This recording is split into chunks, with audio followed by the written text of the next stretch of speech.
ஃபைனலா நம்ம ரொம்ப நாளா எதிர்பார்த்துட்டு இருந்த பிராண்ட் நியூ டே ஸ்பைடர்மேனோட படம் ட்ரைலர் ரிலீஸ் ஆயிருக்கு.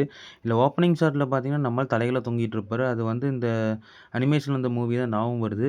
இந்த சீன் அப்படியே பார்த்தீங்கன்னா, நம்ம டோபி மெக்யூர் வந்து ஸ்பைடர்மேன் 2ல அமேசிங் ஸ்பைடர்மேன்ல ஜம்ப் அடிச்ச மாரியே இருக்கும்.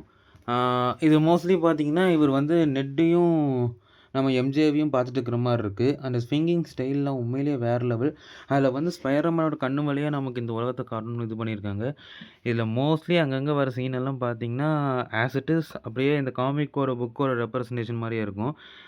அப்புறம் எம்ஜேக்கு எழுதின லெட்டர் இந்த ஸ்பைடர்மேன் பார்ட் 3ல கிளைமாக்ஸ் எண்டிங்கில பார்த்த சீன் அப்படியே வச்ச மாரி வச்சிருக்காங்க. அந்த லெட்டர் ஒண்ணும் குடுக்காம படிச்சுட்டே இருக்காங்க.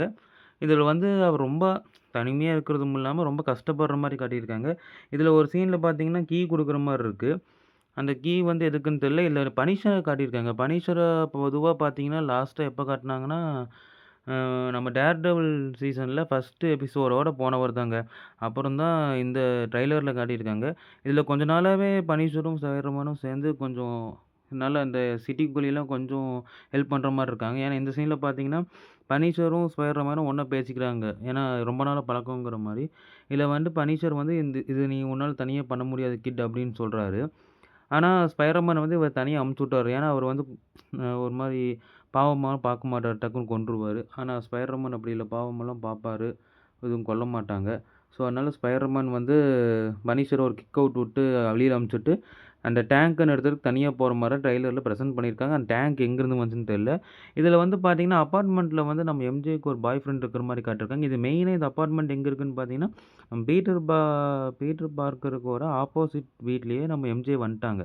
ஸோ, இந்த ஏன்னா இந்த பாருங்க இது அவரோட வீடு தான். ஏன்னா ஸ்பைடர்மேன் ஃபோட்டோஸ்லாம் ஒட்டியிருக்காங்க பாருங்க.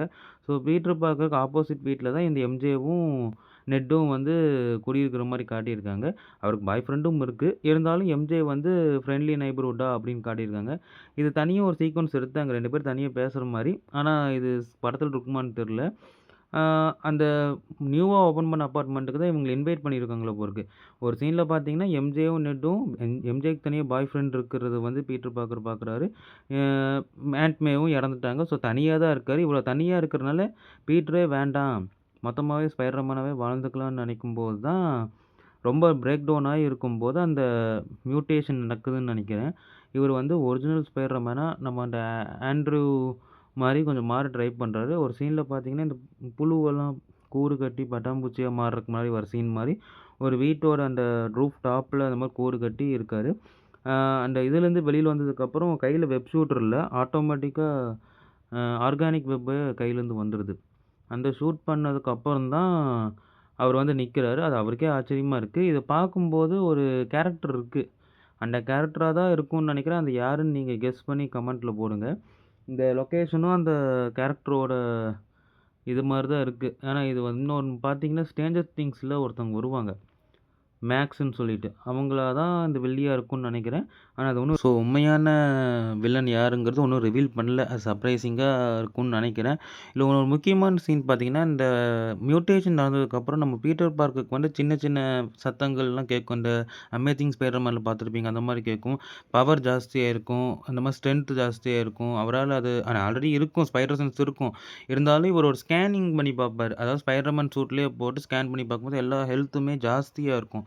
இந்த ஸ்கேனிங் எங்க நடக்குதுன்னு எனக்கு தெரியல. ஆனா, அதுக்கு முன்னாடி ஒரு ட்ரெய்லர்ல ஒரு சீன் காட்டியிருப்பாங்க. என்னன்னா, நம்ம டாக்டர் பேனர் வந்து இந்த மாரி கிளாஸ் நடத்திட்டு இருப்பாரு. அந்த கிளாஸ்ல வந்து பீட்டர் பார்க்கர் வந்து அப்போ பேனரோட கைய நோட் பண்ணி பார்த்தீங்கன்னா, அதுல ஒரு சின்ன கவசம் மாரி போட்டிருப்பாங்க. அது வந்து இந்த ரெட் ஹல்க் மாறும்போது அந்த கவர்மெண்ட்டே சேர்ந்து ஹல்க்கோட மியூட்டேஷன் கம்மி பண்றதுக்கு ஏதோ குடுத்துருப்பாங்க போல இருக்கு.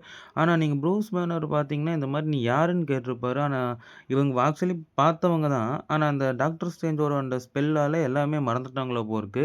ஸோ, இவர் வந்து ஹல்க்கா இருக்கும்போது அது நடந்திருக்கும். ஒரு வேளை இவருக்கு தெரியறக்கு வாய்ப்பு இருக்கா? இல்ல என்னன்னு தெரியல. அது ஏதோ காட்டுறதுக்கான வாய்ப்பு இருக்கு.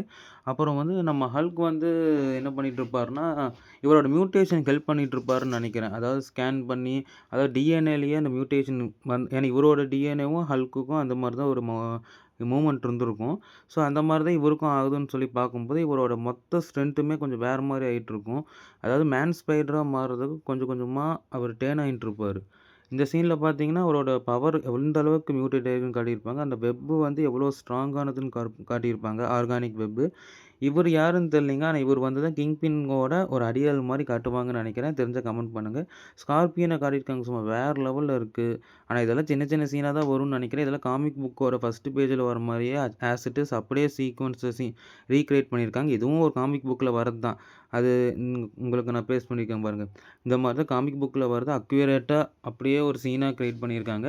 ஆனா இதெல்லாம் ஒரு சின்ன சின்ன ஒரு ஒரு என்ன சொல்றது? டக் டக் டக்குன்னு கிளிப் மாரி போயிரும்னு நெனைக்கிறேன். ஏன்னா ஃபென்டாஸ்டிக் 4ல நீங்க பார்த்தீங்கன்னா, அதே மாரி தான் இருக்கும்.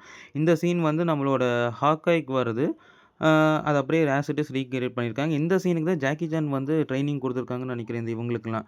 ஜாக்கி சானோட அந்த ஷாலின் டீமோட ட்ரெய்னிங்ல தான் இந்த சீன் இது பண்ணியிருக்காங்க. இத அப்படியே வேற மாரி காட்டப் போறாங்கன்னு நெனைக்கிறேன். மியூட்டேஷனுக்கு அப்புறம் மேன் ஸ்பைடரா காட்டப் போறாங்க. இது பிராண்ட் நியூ டேல மேன் ஸ்பைடர். வந்து எப்போ ரிலீஸ் ஆகுது என்னங்கிறது சீக்கிரமாவே சொல்லிருவாங்க. உங்களுக்கு இந்த கமெண்ட்ரி ரொம்பவே புடிச்சிருந்தா சப்ஸ்கிரைப் பண்ணிட்டு பெல் ஐகான கிளிக் பண்ணிருங்க.